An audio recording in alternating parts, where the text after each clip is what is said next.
வசனத்தை வாசிப்போம். ரூத் வசனம் 1ஆம் அதிகாரம் 14வது வசனத்தை வாசிப்போம். அப்பொழுது அவர்கள் சத்தமிட்டு அதிகமாய் அழுதார்கள். ஒருவாள் தன் மாமியை முத்தமிட்டு போனார்கள். ரூத்தோ அவளை விடாமல் பற்றி கொண்டார். அல்லேலூயா, அல்லேலூயா. ஆண்டவராகிய இயேசு கிறிஸ்து நாமத்தினாலே மீண்டும் உங்களை வாழ்த்துகிறேன். தேவன் உங்களோடு இருப்பார்கள். இந்த 2020ஆம் ஆண்டும் நாம் எப்படிப்பட்ட ஒரு முத்தங்களை செய்தோம் என்பதை நான் இன்றைக்கு பார்க்க போகிறேன். இது இந்த வருஷத்துக்குரிய ஒரு கடைசி செய்தியாக இருக்கிறது. அல்லேலூயா. கடைசி செய்தி அது என்ன செய்தியாம்? முத்தமிடுகிற ஒரு செய்தி என்று பார்க்கிறோம். முத்தம் அப்படின்னாலே முதலாவதாக நேசித்தால்தான் மாத்திரம்தான் முத்தமிடுவார்கள். நேசமில்லை என்று சொன்னால் யார் என்ன செய்ய முடியாது? முத்தமிட முடியாது. ஆனால் முத்தம் இங்கு எதற்காக வேதத்திலே சொல்லப்பட்டிருக்குது அப்படின்னா, அன்றைக்கு ஆபிரகாமுடைய கலாச்சாரங்கள், ஆபிரகாமுடைய பண்பாடுகள், ஆபிரகாம் எதெல்லாம் அவன் கை கொண்டு வந்தானோ அதெல்லாம் தேவன் பார்த்து ஆச்சரியப்பட்டு அதை இஸ்ரவேலுக்குள்ளாக ஒரு ஒரு ஒரு வழிமுறையாக வைத்திருந்தான். ஒருவன் ஒரு வீட்டுக்குள் போகும்போது, ஒருவன் ஆபிரகாமுடைய வீட்டுக்குள் போகும்போது என்ன செய்வான்? அவனுடைய கால்களை கழுவுவதற்கு தண்ணி கொடுக்க வேண்டியது அவசியம். காலை கழுவி முடித்தவுடன் என்ன செய்வான்? அவனுடைய சரீரத்திலே என்ன செய்வான்? ஒலிவ எண்ணெயை என்ன செய்வான்? பூசி அவனுடைய தலையில் என்ன செய்வான்? ஒலிவ எண்ணெயை வைக்க வேண்டியது அவசியம். மூன்றாவதாக என்ன செய்வான்? அவனை அவனை கட்டி பிடித்து முத்தம் கொடுக்கிறது அந்த ஒரு பழக்க வழக்கம் இருந்தது. இந்த பழக்க வழக்கம் எதற்கு அப்படின்னா, அவர்கள் வெகு தொலைவில் இருந்து கடந்து வரும்போது உடம்புல என்னன்னா ஹீட் உண்டாகும். அதனாலதான் என்ன சொல்லலாம், கால்களுக்கு அவர்கள் தண்ணி கொடுக்கிறார்கள். அப்ப இரண்டாவதாக இந்த ஒலிவை எண்ணெயை ஏன் பூசுறாங்க அப்படின்னா, ஒலிவினையை பூசும்போது ஒலிவினுடைய தன்மை என்ன அப்படின்னா, உடம்புல அதாவது அந்த நரம்புல காணப்படுகிற ஹீட்டுகள் மாறி அவனுடைய பாடி சில்னஸ் உண்டாகும், அதிகமாக ஒரு குளிர்ச்சியை உண்டாகும். மூன்றாவதாக அவனை கட்டிப்பிடித்து முத்தம் கொடுக்கிறது எதற்கு என்று சொன்னால், அவனை முழுமையாக தன் குடும்பத்துக்குள் ஏற்றுக்கொள்ளுகிறோம் என்று அர்த்தம். அல்லேலூயா. இங்கே முத்தத்தை குறித்து சொல்லும்போது 2 விதமான பெண்கள் இங்கே காணப்படுகிறார்கள். நகேமிக்கு என்று தேவதேசலாம், நகேமி மோவாபு தேசத்திலே 10 வருஷம் குடியிருந்தார். இந்த 10 வருஷம் வாழ்ந்த வாழ்க்கையிலே தன்னுடைய கணவர், தன்னுடைய 2 பிள்ளைகளை இழந்து 2 மருமகளோடு பெத்தேலுக்கு புறப்பட்டு வந்தார். இந்த பெத்தேலுக்குள்ளாக புறப்பட்டு வரும்போது அவள் சொன்ன ஒரு காரியம் என்ன அப்படின்னா, நான் திருமணமாகி இனி ஒரு குழந்தையை பெற்று உங்களுக்கு கணவனை கொடுக்க முடியாது, ஆனப்பண்ணாலே நீங்கள் செய்யுங்கள், உங்க தேசத்துக்கு புறப்பட்டு போங்கள் என்று அவள் சொன்னார். அல்லேலூயா, அல்லேலூயா. அவள் சொன்னபடினாலே என்ன நடந்தது அப்படின்னா, அவர்கள் கணவனை இழந்த பிற்பதாக எப்படி இருந்தார்கள், எப்படி வாழ்ந்தார்கள், எப்படி நகைவிடத்தில் பேசினார்கள், எப்படி நகைவிடத்திலே அன்பு செலுத்தினார்கள் என்பது தெரியாத ஒன்றா இருக்கிறது. ஆனப்பண்ணாலே இங்க சொல்லப்படுகிற ஒரு வார்த்தை என்ன அப்படின்னா, நகேமி இந்த வார்த்தையை சொன்ன உடனே என்ன சொல்லலாம், ஒருவாள் பிரிந்து போகும்படியாக முத்தமிட்டு அவள் கடந்து சென்றார் என்று வேதம் சொல்கிறது. அல்லேலூயா. ஒருவாளை குறித்து அதற்கு பின்பதாக எந்த அட்டவணையிலும் அவருடைய பேர்கள் வரப்படவில்லை. தேவன் ஒரு குடும்பத்துக்கு, ஒரு சபைக்கு ஒரு விசுவாசியை தேவன் கொடுக்கிறார் என்று சொன்னால், அவனை கொண்டு அது சிறு பிள்ளையோ வாலிபரோ யாரா கூட இருக்கலாம். அவர்கள் வசதியா இருக்கலாம், வசதி இல்லாம இருக்கலாம், அவர்கள் நல்ல வளர்க்கலாம், கெட்ட வளர்க்கலாம், எப்படிப்பட்டவர்களா சரி, தேவன் ஒரு சபைக்கோ ஒரு குடும்பத்துக்கு பிள்ளையோ மனைவியை தேவன் கொடுக்கிறார் என்று சொன்னால், அவளை கொண்டு கட்டி எழுப்பும்படியாகத்தான் கர்த்தர் கொடுத்திருக்கிறார். பிரிந்து போகும்படியாக தேவன் சிலையா கொடுக்கவில்லை. அது கணவனாக இருக்கலாம், ஒருவேளை மனைவியா இருக்கலாம், ஒருவேளை பிள்ளையா இருக்கலாம், ஒருவேளை சபைக்குள் காணப்படுகிற விசுவாசியை கூட இருக்கலாம். ஆனால் இந்த ஒருவளுக்கு சமயம் வாய்த்த உடனே இருக்கலாம் பிரிந்து போகும்படியாக புறப்பட்டு சென்றதால், அவள் முத்தம் செய்து புறப்பட்டு சென்றதாலே அவள் என்ன செய்யலையா, நகைமுடைய திட்டத்தையும் நகைமுடைய தேவன் வைத்த பெரிய பிரமாணத்தை செய்யலையா, கட்ட முடியாத ஒரு சூழல் வந்தது என்று பார்க்கிறோம். அல்லேலூயா. அப்ப தேவன் யாரை கொண்டு கட்டினார் அப்படின்னா, ரூத்தை கொண்டு கட்டினார் என்று பார்க்கிறோம். இந்த 2020ஆம் ஆண்டு பலவிதமான சூழலுக்குள் நாம் கடந்து வந்திருக்கிறோம். நெருக்கங்கள், தேவைகள், பற்றாக்குறைகள், குறைகள், சொந்த இழப்புகள், பிள்ளைகளை, கணவனை, பெற்றோரை இப்படி இழந்து வந்த ஒரு சூழலே நாம் நினைக்கக்கூடிய ஒரு நினைவு எப்படி இருக்குன்னா, பிரிந்து போகும்படியாக ஒரு நினைவு நமக்குள் இருந்தால் அதற்கென்றே சில பேர் முத்தம் செய்து சொல்லலாம், பிரிந்து செல்வார்கள். ஆனால் அவர்களை கொண்டு தேவன் ஒரு நாள் ஒரு இணைசிலையா கட்ட மாட்டார். யார் இணைந்திருக்கிறார்களோ அவர்களை கொண்டு தேவன் கட்டி கொண்டு வர வேண்டும் பார்க்கிறோம். அல்லேலூயா. அப்ப பிரிந்து போகும்படியாக தேவன் யாரும் என்று சொல்லியா பிரிந்து போகும்படியாக ஒருவரையும் கர்த்தர் அழைக்கவில்லை. அல்லேலூயா, அல்லேலூயா. ஆகாருக்கு ஒரு நல்ல ஒரு வாழ்க்கையை அங்கே சாராள் ஏற்படுத்தி கொடுத்தார். சாராள் ஏற்படுத்தி கொடுத்த அந்த நல்ல வாழ்வை அவள் தன்னுடைய வாழ்ந்து வந்த தேசத்தை நினைத்து அங்கே உள்ள கலாச்சாரத்தின்படி தன் பிள்ளை வளர்க்கும்படியாக ஒரு சிந்தை அவளுக்குள் வந்தவனாலே ஆபிரகாமுடைய சித்தத்தை நிறைவேற்ற முடியாமல் பிரிந்து போனாள் என்று பார்க்கிறோம். அல்லேலூயா. பிரிந்து போவது யாரெல்லாம் பிரிந்து போகும்படியாக சிந்தை யாருக்குள் வருகிறதோ, யாரெல்லாம் இந்த வேலையை விட்டு பிரிந்து போகும்படியாக சிந்தை யாருக்குள் வருகிறதோ, யாரெல்லாம் இந்த படிப்பை விட்டு வெளியே பிரிந்து போகும்படியாக யாருக்கெல்லாம் சிந்தை வருகிறதோ அவர்களை கொண்டு தேவன் ஒரு நாள் ஒருவரை செய்ய மாட்டாராம், ஒன்றையும் செய்ய மாட்டார். அல்லேலூயா. வாசிப்போம் நீதிமொழி புத்தகத்திலே 27:6 வாசிப்போம். நீதிமொழி புத்தகம் 27வது அதிகாரம் 6வது வாசிப்போம். சிநேகிதன் அடிக்கும் அடிகள், அதான் உண்மை. சிநேகிதன் எப்போதெல்லாம் கடிந்து கொள்கிறானோ, சிநேகிதன் எப்போதெல்லாம் தண்டிக்கிறானோ, சிநேகிதன் எப்போதெல்லாம் சொந்தம் தலையில் கொட்டுகிறானோ, சிநேகிதன் எப்போதெல்லாம் கோபப்பட்டு தப்பு செய்வது கோபப்படுகிறானோ, அதெல்லாம் எப்படி இருக்குமா? நேச்சர் டூப்ளிகேட் இல்லைங்க. ஆசிங்க சிநேகிதன் அடிக்கும் அடிகள்லாம் என்ன செய்யுமா? உண்மை உள்ளதா இருக்கிறது.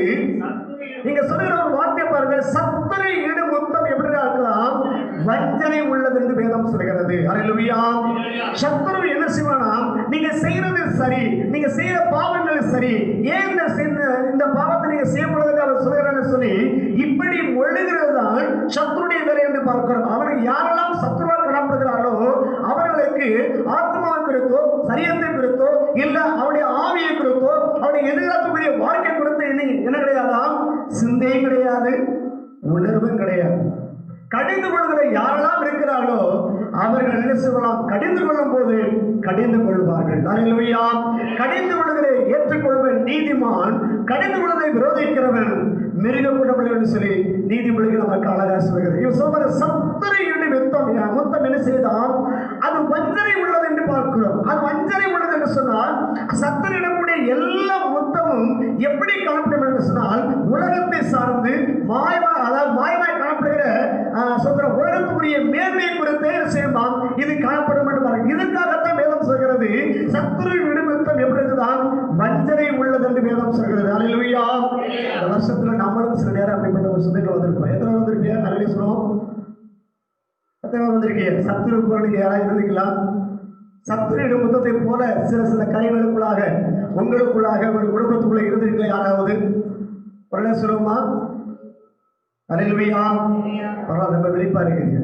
நம்ம இப்ப சத்துரு விடுவோம்னா அதாவது பிரிவினையை உண்டாக்குறவன் சத்துரு, உடைக்கிற வேலை தான் சத்துருடைய வேலை. எப்பொழுது யூதாஸ் கரைத்து முத்தம் கொடுத்தாலோ அப்பொழுது 12 சீசர்களுடைய நிறைவேறி செய்தால் உடைக்கப்பட்டுள்ளது வேதம் சொல்கிறது. அல்லேலூயா, அல்லேலூயா.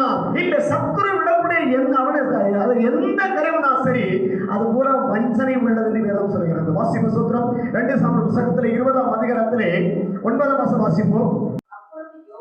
அப்பொழுது யோவாப் அமாசாவை பார்த்து, என் சகோதரரே சுகமாய் இருக்கிறாயா என்று சொல்லி அமாசாவை முத்தம் செய்யும்படி. இங்கே யோவாப் என்கிற ஒரு பெரிய படைவீரன் என்று வேதம் சொல்கிறது. இந்த யோவாப் என்கிற ஒரு பெரிய படைவீரன் அமாசா என்கிற ஒரு மனிதன் என்ன சொன்னால் முத்தம் செய்யும்படியாக அவனுக்கு இடத்திலே கடந்து சென்றான் என்று பார்க்கிறோம். அல்லேலூயா. இவன் எதுக்கே அவனை முத்தம் செய்யணும்? அவன் முத்தம் அதாவது உள்ளத்துல பூரா என்ன இருக்குன்னா பகை. இந்த யோவாப்புக்கு உள்ளத்தில் முழுவதும் பகையோடு இருந்து கொண்டு என்ன இங்கே அமாசாவை முத்தம் செய்து அவனை கொன்றான் என்று வேதம் நமக்கு சொல்கிறது. ஆனப்படினாலே நாம் உள்ளத்துக்குள்ளாக பகையாக இருந்த ஒரு வாழ்க்கை நினைத்து பார்க்க வேண்டியது அவசியம்.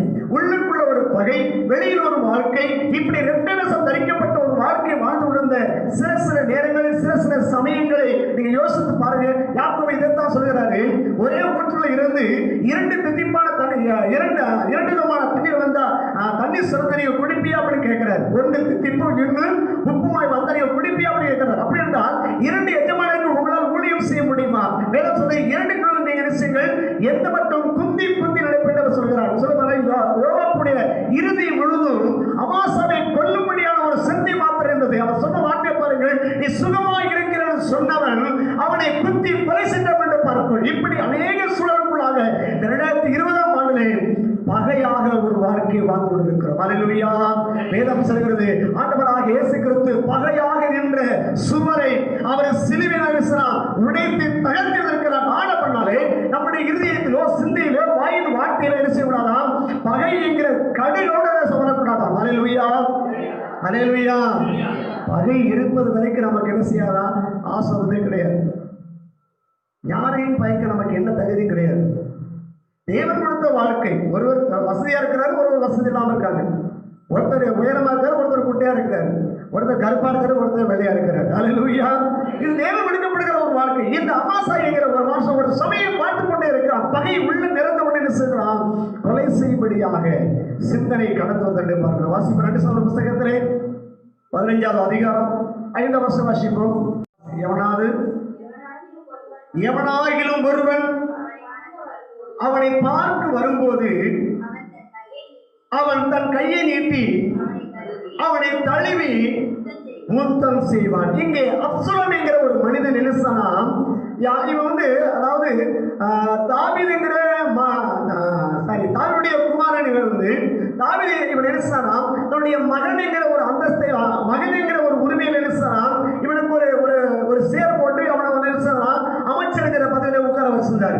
இப்ப இவனை பார்க்க யாரெல்லாம் வருகிறாரோ அப்பதான் என்ன சொல்லுவானா, கையை நீட்டி அவங்க மேல தோள் போட்டு கை போட்டு முத்தம் செய்து உன் காரியம் நியாயமா இருக்குது என்று சொல்லி தாவீது ராஜ்யத்துக்கு பிரிவினையை உண்டாக்கும்படியாகவே முத்தம் செய்த அப்சலோம் என்று பார்க்கிறோம். அல்லேலூயா. அல்லேலூயா. நிறைய பேர் சபை குழந்தைட்டே முறுமுறு இருப்பாங்க.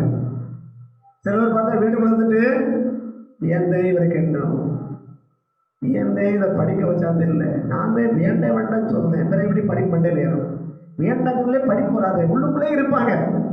அல்லேலூயா. சொல்ல பாருங்க, சூத்திரம் அந்த வீட்டு வாசிப்பு பாருங்கள். இது பிரிவினையை உண்டாக்கும்படியா ஒரு ராஜ குலத்துக்குரிய மகன் அங்க இருக்கக்கூடிய ஒரு மனிதனை தொடையே கூடாது, தொட்டு தழுவையும் கூடாது. இப்படிதான் சொல்ல பாருங்க சூத்திரம். பிரிவினையை உண்டாக்கக்கூடிய யாரா இருந்தாலும் சரி, இப்படிப்பட்ட ஒரு ஊழவேசம் போட்டுக்கொண்டு ராஜாவுக்கு விரோதமாகவே செயல்படுவார்கள். அல்லேலூயா. அல்லேலூயா. இது ராஜாவுக்கு தெரியாத ஒன்றா இருந்தது. சில நாள் கழித்தது எப்படி சோத்திரம் இந்த அப்சலோமை இப்படி சேர்த்து அநேக ஆட்களை அவன் பக்கமாக சேர்த்து கொண்டாங்க வேதம் சொல்கிறது. ஆன பண்ணாலே ஒரு நாள் வந்தது அங்க இருக்கிற ஆட்களை கூட்டு அப்படின்னு அப்சலோம் ராஜாவாக மாறிவிட்டான். அல்லேலூயா.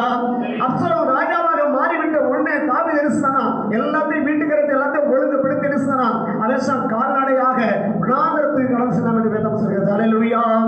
ஒரு பிரிவினை என்ன செய்தான்? 3 முறை அபிஷேகம் பண்ணப்பட்டவுடைய மனதை உடைக்கத்தக்கதாய் காணப்பட்டது. 3 முறை அபிஷேகம் பண்ணப்பட்டவுடைய மனதை உடைக்கத்தக்கதாய் காணப்படுகிற ஒரு பிரிவினை அங்கு வந்தவனாலே அந்த சூழலில் நினைச்சானா தாவீது அப்சலோமை கொஞ்சம் கூட பகைக்கவில்லை. ஆனா அப்சலோம் நினைச்சானா தாவீதை கொலை செய்ய கூட அஞ்ச மாட்டான். அதான் சொல்லுவாங்க, பிரிவினை உண்டாக்கக்கூடிய யாரா இருந்தா சரி, வேதம் சொல்கிற ஒரு வார்த்தை, அவர்கள் எதையும் எப்படி வேணாலும் செய்வதற்கு இசைப்படலாம், பயப்பட மாட்டார்கள். அல்லேலூயா. அல்லேலூயா.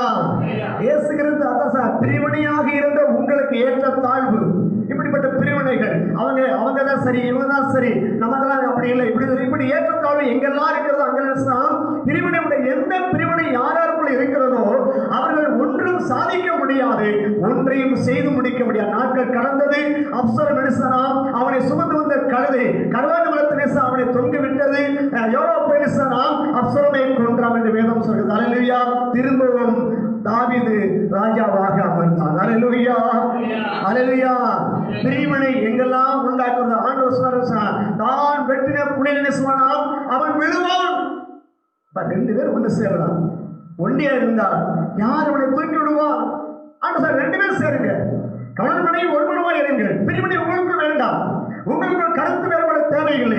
இந்த வருஷத்திலே பிரிவினை உண்டுபடுகிற முத்தம் நாம் செய்யாதபடிக்கு, நாம் ராஜாவுக்கு விரோதமாக செயல்கள் நமக்குள் உண்டாகாதபடிக்கு தொடர்ந்து செய்வோம். ஒரு வாசிப்போம். லூக்கான சுவிசேஷம் 22ஆம் அதிகாரம் 48ஆம் வசனம் வாசிப்போம். லூக்கான சுவிசேஷம் 22:48. இயேசு அவனை நோக்கி, யூதாசே முத்தத்தினாலையா மனுஷன் மனை காட்டி கொடுக்க அப்படின்னாரு. அல்லேலூயா. அல்லேலூயா. அல்லேலூயா. இயேசு கிறிஸ்துவின் வருகையிலே ஒருவரை ஒருவர் காட்டிக் கொடுத்து சொல்றாரு. நாம் எத்தனையோ முறைகள் இந்த யூதாசை போல நாம் காட்டி கொடுக்கப்பட்ட ஒரு வாழ்க்கை வாழ்ந்திருக்கிறோம். அல்லேலூயா. எப்படி நம்ம காட்டி கொடுத்தோம்? அது ரொம்ப முக்கியமானது. இவர் 30 வெள்ளிக்காசுக்காக அவர் காட்டி கொடுத்தார். இதே போல பணத்துக்காக எதையெல்லாம் நம்ம செஞ்சிருப்போம், மேன்மைக்காக எத்தனை பொய்களே சொல்லியிருப்போம். இப்ப நம்ம நியாயமான வழியில போகாதபடிக்கு அநீதி உள்ள ஒரு வாழ்க்கை வாழ்ந்து கொண்டு இருப்பதனால என்ன நடக்கு அப்படின்னா, இந்த சொல்லப்பட்ட வார்த்தை பாருங்கள், முத்தத்தினாலையா காட்டி கொடுத்தாய் என்று ஆண்டவர் கேட்கிறார். அல்லேலூயா, அல்லேலூயா. காட்டி கொடுக்கிற ஒரு முத்தம் அது என்ன செய்தான்? விலை போன ஒரு மனிதன், விலை போன மனிதன். நீதிமொழி புத்தகம் 7ஆம் அதிகாரம் வீட்டிலே வாசிக்க, இப்ப வாசிக்க வேண்டாம், வீட்டிலே வாசித்து பாருங்க. இந்த 7ஆம் அதிகாரம் விலை போன ஒருவன், அவன் எப்படி சொன்னான்? அடிக்க கொண்டு போற ஆட்டை போல அவன் போவான். அவனுடைய அழகு என்ன செய்யுமா? இவனை வஞ்சித்த பண்ணாலே அவனுடைய ஈரலை 2ஆய் பிளக்கும் என்று வேதம் சொல்கிறது. அவருடைய வழி என்ன செய்யுமா? மரணத்துக்கு ஏதுவாய் காணப்படுகிற ஒரு வழி என்று பார்க்கிறோம். அல்லேலூயா, அல்லேலூயா. நான் சொல்றது, இந்த காட்டி கொடுக்கக்கூடிய ஒரு வாழ்க்கை என்னன்னா, விலை போன ஒரு மனிதன், விலை மதிப்பு கொடுக்க முடியாத ஒன்றை அற்பமாய் காணப்படுகிற ஒன்றிற்காக எப்படி சீர்கட்ட ஏசா என்பவன் ஒரு பயத்தக்குழுக்காக வேண்டி சேஷ்டபுத்திரம் பார்த்தே விற்றுப்பட்டானோ, அதே போல இந்த யூதாஸ் காரியத்தில் 30 வெள்ளிக்காசை 3 வருஷத்துக்குரிய ஊழியத்தை வித்துட்டான் என்று வேதம் சொல்லுது. அல்லேலூயா, அல்லேலூயா. இந்த வருஷத்திலே பலவிதமான சூழலில் கடந்து வந்திருக்கிறோம். நாமும் இப்படிப்பட்ட ஒரு வாழ்க்கையை வாழ்ந்திருந்தோம் என்று நினைத்து பார்க்க வேண்டியது அவசியம். வாசிங்கள் சங்கீத புத்தகம் 2ஆம் அதிகாரம் 2ஆம் வாசிப்போம். சீக்கிரமா, ஒரு 3 நிமிஷம் இருக்குது. சங்கீத புத்தகம். குமாரன் கோபம் கொள்ளாமலும் நீங்கள் வழியில் அழியாமலும் இருக்கும்படிக்கு அவருடைய செய்யுங்கள், நீங்கள் முத்தம் செய்யுங்கள். அவர் சொல்றாரு, அவருடைய கோபம் நீங்கள் இப்படி செய்யக்கூடிய சின்ன சிந்தையில உணர்வுல எப்படிப்பட்ட ஒரு வாழ்க்கை வாழ்ந்திருக்கிற எல்லா சூழலும் வேதம் சொல்கிறது. குமாரன் கோபம் கொள்ளாமலும் உங்களுக்கு நியமித்த அந்த வழிகளே, தேவன் நியமித்த 80 வருஷமோ 100 வருஷமோ 110 வருஷம் 120 வருஷம், 2ஆவது விஷயம், இந்த காலங்களுக்குள்ளாக நீங்கள் அழிந்து போகாதபடிக்கு வேதம் சொல்கிறது. சங்கீதம் 2:12 சொல்கிறது, குமாரன் கோபம் கொள்ளாமல் வழி நீங்கள் அழிந்து போகாதபடிக்கு செய்யுங்கள், அவருடைய சமூகத்தில் நீங்கள் முத்தம் செய்யுங்கள். அவர்கிட்ட தான் எல்லாரும் நான் வந்துட்டு உங்க பாவத்தை மனுஷங்க போங்க அப்படின்னு சொல்லி இறப்புலே 100 பாவம் இருக்குது. மனுஷன் பிறப்பே ஒரு பாவம். ஏன் சார்? அதனால கிறிஸ்தியாரா பரிசுத்த ஆவியானவரால் நிரப்பப்பட்டு பிறந்தார். அல்லேலூயா. மனுஷனுடைய பாவங்களை மன்னிப்பதற்கு மனுஷனுக்கு எந்த ஒரு அதிகாரம் கிடையாது. அது யார் கொடுத்தது? தவறை ஒன்றை போதித்துக் கொண்டு மக்களை பிசித்துக் கொண்டு பேச சொல்லுவார்கள். குமாரன் கோபம் கொள்ளாமல் வழி நீங்கள் அழிந்து போகாதபடிக்கு அவருடைய சமூகத்தில் செய்யுங்கள், ஓயாமல் முத்தம் செய்யுங்கள். அவருடைய கோபம் என்ன செய்யுமா? ஒரு நிமிடம் என்ன செய்யுமா? சுதந்திரம். அவருடைய கோபம் கொஞ்ச நேரத்துடைய கோபம் பற்றி எறியும். அவரை அண்டிக் கொள்ளுகிற யாவரும் பாக்கியவான்கள். அல்லேலூயா. வருஷம் சுதந்திரம். நீதிமொழி புத்தகம் 24:26 வருஷம்.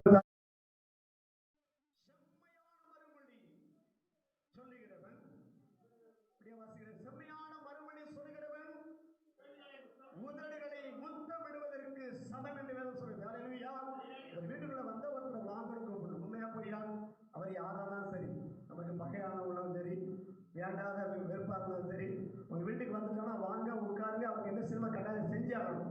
இதுதான் செம்மையான மறுமொழி. அல்லேலூயா.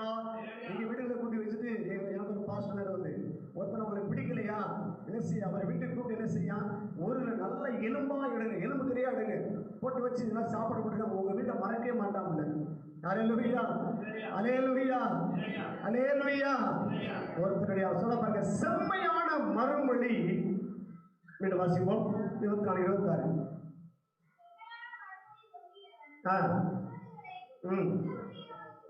இப்ப நம்ம எப்படிலாம் யோசிச்சு பாருங்க. ஆண்டோட போய் ஒவ்வொரு நாளும் நீங்க எப்படி நின்றீங்க, இந்த வருஷத்துல எப்படிலாம் நின்னீங்க? செம்மையா தான் நின்னீங்களா நீங்க? ஆண்டவரே, நான் தான் பாவச்சது, என் வீட்டுக்காரர் கிடையாது, நான் தான் அவரை தப்பா பேசிட்டேன், என்னை மன்னிங்கன்னு எத்தனை முறை நீங்க சொல்லியிருப்பீங்க? யோசிச்சு பாருங்க. செம்மையான மறுமொழி. ஆண்டவருடைய சரியை நீங்க ஆண்டவர் இருபுறமும் கருப்புள்ள பட்டயம், அது எந்த பக்கமும் என்ன செய்யாதான், ரெண்டு பக்கமா இருக்கும். அது அல்லேலூயா, அல்லேலூயா. இது ஒன் ஷேடு கிடையாது, அநீதியே கிடையாது, எல்லாம் நீதிதான். அவருக்குள்ள எல்லாம் நிறுவனமா இருக்கிறது, அவருக்குள்ள எதுவுமே மறைக்க முடியாது. அல்லேலூயா. செம்மையான மறுமொழி முத்தமிடுதற்கு ஒரு சமம். உடைய வாழ்க்கையில இப்படி செவிங்கள், உள்ளதை உள்ளதென்றும் இல்லாததை இல்லாதென்றும் சொல்லி பழகுங்கள். உங்களை உயர்த்தி பேசினாலும் ஒண்ணு கிடையாது, உங்களை தாழ்த்துவதனாலே ஒரு புரோஜனம் கிடையாது. உள்ளதை உள்ளதை சொல்லு, அதுதான் செம்மையாக நீங்க செம்மையான மறுமொழி சொல்லத்தக்கதாக நீங்கள் முத்தமிடுகிற ஒரு வாழ்க்கை வாழ்ந்து பாருங்கள். தேவன் உங்களோடு கூட இருப்பார்.